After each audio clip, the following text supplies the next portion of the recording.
Hi everyone, Richard here. You may have heard the Microsoft Teams webinar capability. It allows you to host up to 1,000 attendees in full meetings mode and scale up to 10,000 attendees in view-only mode. With this many attendees, accessibility and inclusiveness is a critical factor for the success of your webinar.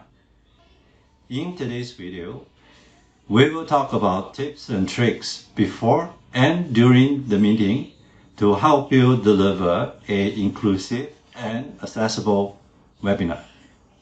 Now, let's get to it.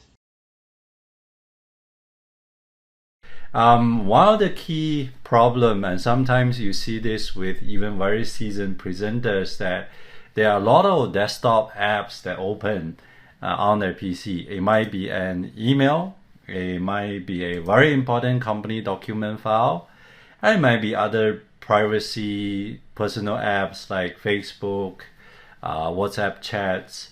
And when you share a window and present those, sometimes it gets in the way and it creates unnecessary distractions. An easy way to manage this is leverage the multi-window capabilities in Windows 10. You can go to the taskbar, click on the task view, and that will bring up multiple windows. And you can see here on top, this is where you can see multiple windows.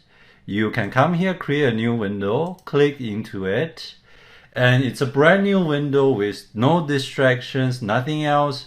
You can open up Teams here, you can open up PowerPoint here. So even you share the screen, you make sure that nothing gets in the way. Now the second issue with presenting is sometimes people send you chat messages, right? It's not too nice where you're sharing your screen, it prompts up on the window. Or some of your apps send you notifications. Things like your auto apps, your Teams app chat, or something else. Now what you would do here is, in Windows 10, you can click on the notification icon. In the icon here, you will see a focus assist. You can click this and change to different focus assist mode. So you can be nothing, or you can go to priority or go to alarm. Now alarm basically means only alarm will ring, anything else is turned off. Priority allows you to control what are the apps that actually can send you notifications. If you go to all settings, under system and the focus assist, you can actually go to customize your priority list to control which other apps can send you notifications, and if you can either add or remove them if you want to. There are also automatic rules. You can say when I playing game or doing a duplicate screen, automatically put me into the alarm mode so that it helps you to manage those automatically. So these are the two quick tips before the meeting. How do you get ready as a presenter to the webinar and make sure leverage the assistive technologies in Windows 10 to help you focus.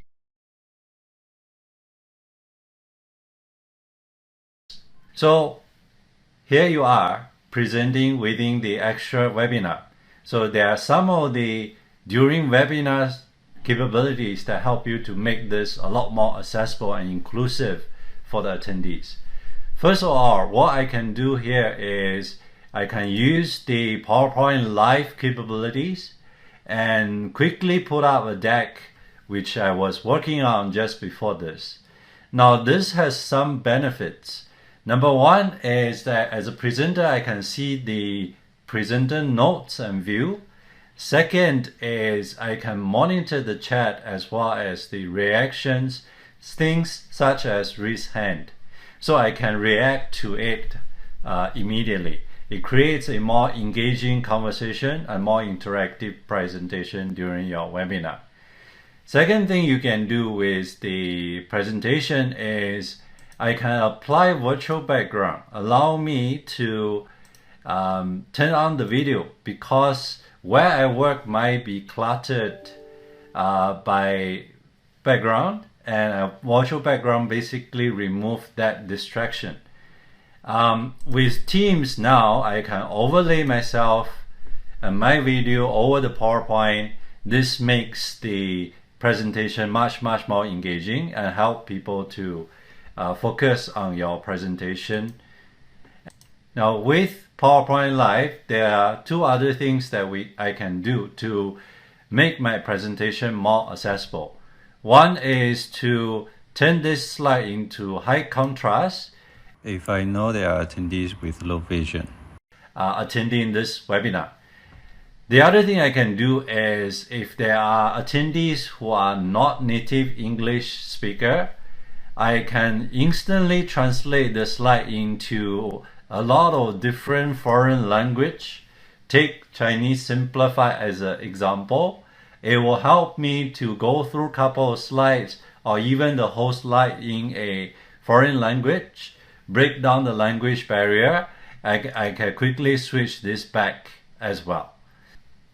A few things you can also do outside of PowerPoint Live to enable a better meeting experience and allow people to follow along. One of the things I always show is you can tell your attendees turn on live captions. This helps them to follow better, and this is purely attendee triggered action. They can decide to do it or not. It provides a variety for the people to follow along a little bit better, not just relying on their hearing.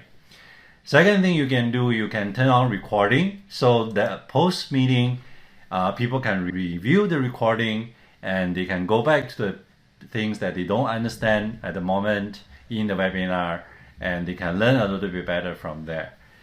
Apart from just turn on recording, you can also start transcription.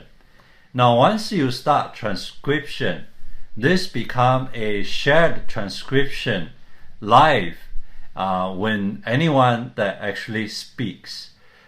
This is a presenter triggered action. Any presenter in the webinar can trigger this. And if I unmute, you will start to see the transcription comes alive, right? This helps a lot of attendees around how they follow along and how they review this information and search for some of the information even post webinar. Sometimes you want to create more interactive engagement within your session. You can come here, click on the three dots and add any of the apps to help you to create that engagement. One of my favorite app is Forms, right? I added this earlier. If you see Forms here, I already have a couple questions pre-prepared.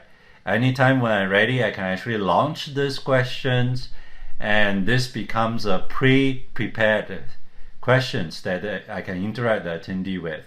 If I go and say create new, not only you have choice to do different types of polls, there's also intelligently recommended poll. So I say, hey, I just want to do a knowledge check, maybe to say, how well do you know this topic?